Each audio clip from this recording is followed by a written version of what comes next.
रात्री नाशिकला आलो आणि सकाळी बघा आरत्या होत्या, आपल्या चैत्र पौर्णिमेच्या आरत्या होत्या. म्हणजे हा कालचा व्हिडिओ आहे. तर आरत्या लावून घेते म्हटलं. सकाळी लवकर उठली, अगदी 4 वाजता उठून अंघोळ वगैरे केली, मस्त छान रांगोळी वगैरे, आणि नैवेद्य पण बनवला, खीर आणि पोळी बनवली. म्हणजे म्हटलं कसं आहे, झालं पाहिजे देवाचं पूर्ण. नंतर आरत्या जर राहून गेल्या ना, काही अडचणी आल्या तर मग त्या डबल लावाव्या लागतात, आणि वेळेच्या वेळी झालं तर बरं म्हटलं.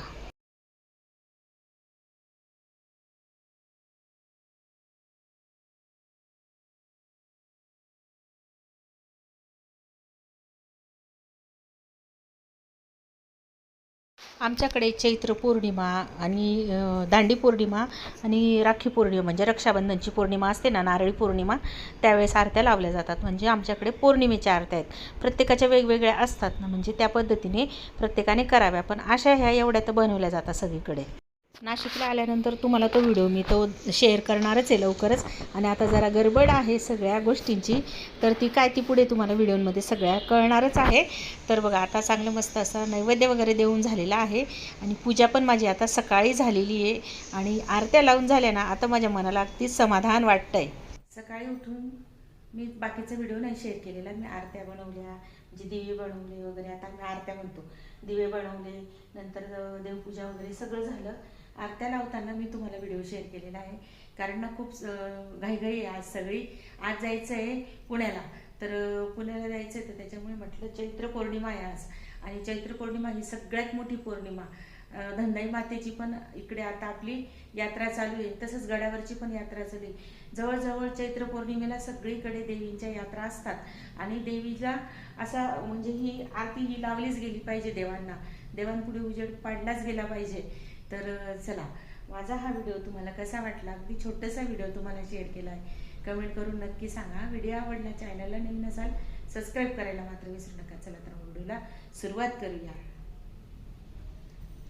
आणि मी ना प्रवास वगैरे केला का माझा आवाज खराब होऊन जातो थोडासा, काय माहीत नाही, आजकाल असं झालेलं आहे ना, मी थोडा जरी प्रवास करते ना तर आवाज असा बसला जातो माझा. असू द्या जसं, तरी पण मला आता अशा पण आवाजात का असे ना व्हिडिओ एडिट करून शेअर करायचे. नमस्कार. तर आता माझ्या आरत्या वगैरे सगळे लावून झालेले आहे. सकाळी सकाळी सगळं करून घेतलं. खैरनार सर त्यांचा आवडता आहे, आणि जायचं आहे पुण्याला. पुण्याहून जाणार होता मी काश्मीरला. तर आरत्या लावायचं कारण असं आहे की आरत्या ह्या आमच्याकडे प्रत्येकाकडे वेगवेगळ्या पद्धतीने लावल्या जातात. तर आमच्याकडे पौर्णिमेच्या आरत्या असतात. म्हणजे चैत्र पौर्णिमा, आता ही आजची चैत्र पौर्णिमा, राखी पौर्णिमा, आणि नंतर दांडी पौर्णिमा किंवा होळीची पौर्णिमा, अशा आमच्या आरत्या असतात. जर समजा आपली राहून गेली आरती, तर आता आमची होळीच्या पौर्णिमेची आरती राहून गेली, कारण आमची एक सुनबाई डिलिव्हरी झालेली होती, त्याच्यामुळे त्या आरत्या नाही केल्या गेल्या. बाळ बघायचा कार्यक्रम बघितला ना, ती नाही आहे, त्याच्या आधी अजून एक सुनबाई डिलिव्हरी झाली. म्हणजे मग त्याच्यामुळे कसं आहे, ते थांबलं जातं गावाकडे. आणि आपल्याला जर माहिती पडलं असेल तर नाही करू शकत ना आपण. आता मी इकडे होती, कधी कधी मला नाही कळायचं, कधी निरोप नाही लागायचे, तर होऊन जायचं. पण आता गावाला असल्यामुळे कसं हे सगळं माहिती होऊन जातं, त्याच्यामुळे त्यांच्या पद्धतीने मी करत असते आता. तर आता चैत्र पौर्णिमेच्या आरत्या आमच्या ताई, आमची जावा, आमच्या सगळ्या वाडीवरच्या सगळ्या लावतील. तर तसं मी पण मग काय केलं, मी देव घेऊन आली माझ्यासोबत, आणि इथे आरत्या लावलेल्या आहेत. तर हा व्हिडिओ मी अशासाठी शेअर केलेला आहे की देवाचं कार्य आहे, जर ते थोडंफार आपल्याला शक्य होत असेल तशा पद्धतीने केलं तर काही हरकत नाही. कमीत कमी आपल्याला मानसिक समाधान पण मिळतं ना.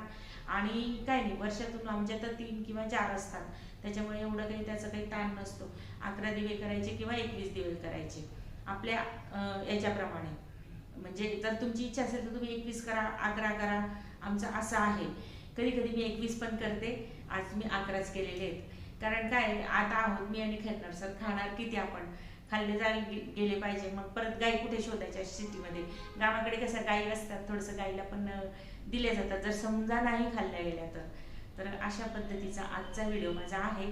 आता जाऊ पुण्याला, तर तोही व्हिडिओ मी तुम्हाला शेअरच करेल. चला तर मग, माझी नाशिकच्या घरची देवपूजा तुम्हाला कशी वाटली कमेंट करून नक्की सांगा बरं का. आवरलं का तुमचं? हो, चला, फायनली आता निघालेलो आहोत पुण्याला जायला. पुणे गबरू शेठ मात्र आता नाशिकलाच राहतील, कारण महादेव आहे तो सांभाळेल, आणि निखिल पण येणारच आहे लगेच उद्या परवा. करणार सरांनी आधीच बॅगा वगैरे सगळ्या ठेवून दिल्या. म्हटलं बरं झालं, म्हणजे कसं पटपट आवरलं पण जातं ना.